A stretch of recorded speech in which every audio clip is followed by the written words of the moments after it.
Maintenant, ce qu'on va voir, c'est les ancrages. Les ancrages, c'est... il y a plein de techniques de PNL qui utilisent le principe d'ancrage. Donc, je vais commencer par vous expliquer le principe, puis ensuite, on va voir comment on peut l'appliquer. Donc, ancrage.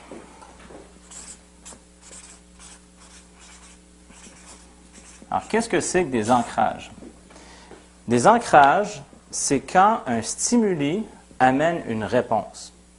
Donc, les stimuli, il peut avoir au niveau de tous les sens. Ça peut être un stimuli visuel, un stimuli auditif, un stimuli kinesthésique au niveau du ressenti, un stimuli olfactif ou un stimuli gustatif. Donc, un bon exemple. Est-ce que ça vous est déjà arrivé de rentrer à quelque part, sentir une odeur, puis « Ah, ça me rappelle quand j'étais petit ou quand j'étais petite, à tel endroit ou tout ça. » Juste une odeur. Oui? Donc ça, c'est un ancrage olfactif.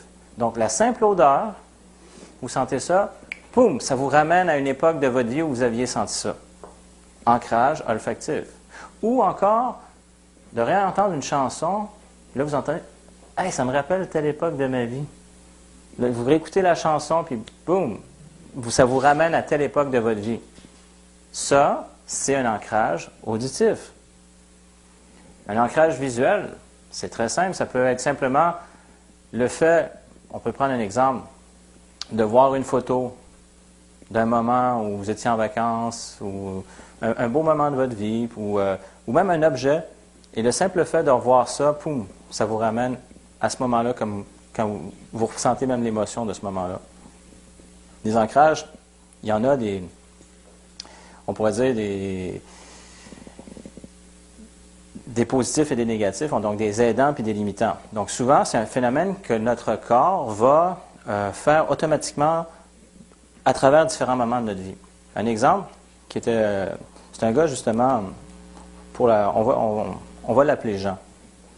Donc Jean, son père est décédé.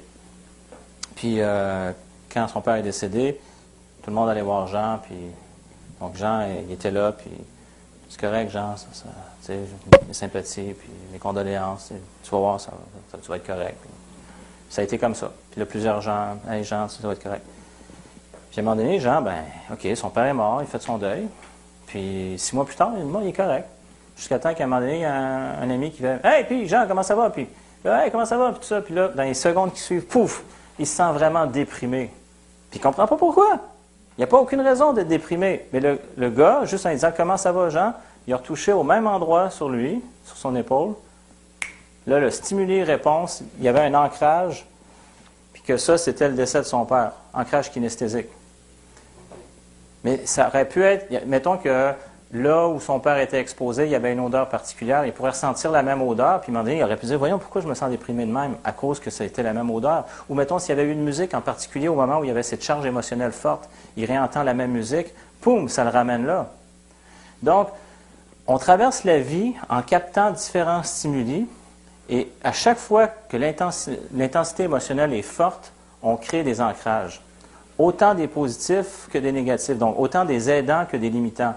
Et c'est quand on comprend le principe que là, on peut s'en servir. Fait que la PNL n'est pas en train de créer un mécanisme dans l'être humain. Le mécanisme existe déjà. C'est juste de savoir s'en servir. Fait au lieu que ça fonctionne de manière aléatoire, c'est qu'on puisse s'en servir justement. Donc, si on repère qu'il y a des ancrages justement qui ne nous aident pas, on peut les défaire, puis on peut en créer d'autres.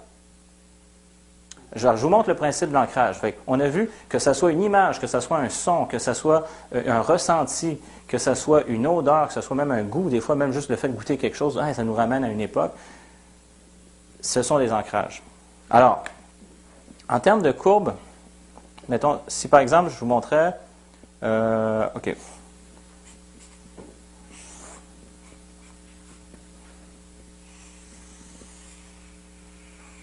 Donc, une courbe comme ça. Donc, ça ici, on a le temps. Donc, si on veut créer des ancrages. Et ici, on pourrait dire c'est l'émotion. Donc, plus on va vers le haut, plus l'émotion est forte. Donc, quand, par exemple, l'intensité émotionnelle devient de plus en plus forte, on peut créer des ancrages. Ce qu'on veut faire, c'est justement aller chercher le maximum d'émotions pour créer un ancrage. Donc, dans la vie de tous les jours, ça se fait spontanément. Et quand, justement, on veut en créer, ce qu'on fait, c'est qu'on amène la personne à aller chercher, par exemple, idéalement, une émotion aidante, donc qui va aider la personne, que ce soit la détermination, du courage, une force intérieure, de la confiance, de la sérénité.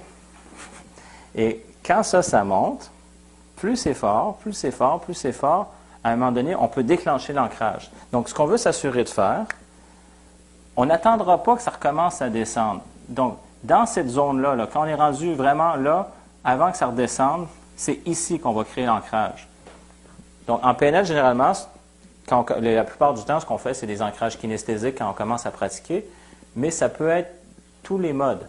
Donc, on pourrait faire un ancrage visuel, on pourrait faire un ancrage auditif, donc kinesthésique au niveau du ressenti. Si, mettons, on pourrait utiliser un parfum, utiliser quelque chose, un goût, et à ce moment-là, à chaque fois, qu'est-ce que ça permettrait de faire? C'est d'aller rechercher cette émotion-là. Donc, je donne un exemple. Quelqu'un arrive, la personne, elle va dire « J'ai peur. » OK, parfait. Donc, tu as besoin de quoi? J'aurais besoin d'installer la confiance. Parfait. Fait que là, on permet à la personne avec différentes choses, comme on a vu avec le modèle, donc le métamodèle, le modèle de Milton, d'installer la confiance en la personne. Puis la confiance s'installe de plus en plus. Puis là, la personne, par exemple, on lui répète des mots qu'elle nous a dit. Donc, on fait une induction. Puis là, la confiance s'installe de plus en plus. Puis ça s'installe. Puis on utilise aussi sa physiologie. Donc, avec les mots, avec la physiologie, là, l'état devient de plus en plus fort. Puis là, à un moment donné, la personne dit « Oh là, je suis pas loin d'un 10, là, je suis vraiment dedans. » Là. Fait que là, l'intensité émotionnelle est vraiment forte. Pouf! Là, on fait l'ancrage. Donc, ça veut dire qu'à ce moment-là, on va faire le stimuli. On va créer le stimuli. Et ça peut être n'importe lequel, comme on a dit. Ça peut être un visuel, un auditif, un kinesthésique, un olfactif ou un gustatif. Donc, c'est quelque chose qui va créer justement cet effet-là. Alors, à partir de là, plus l'émotion est forte, plus l'ancrage est fort.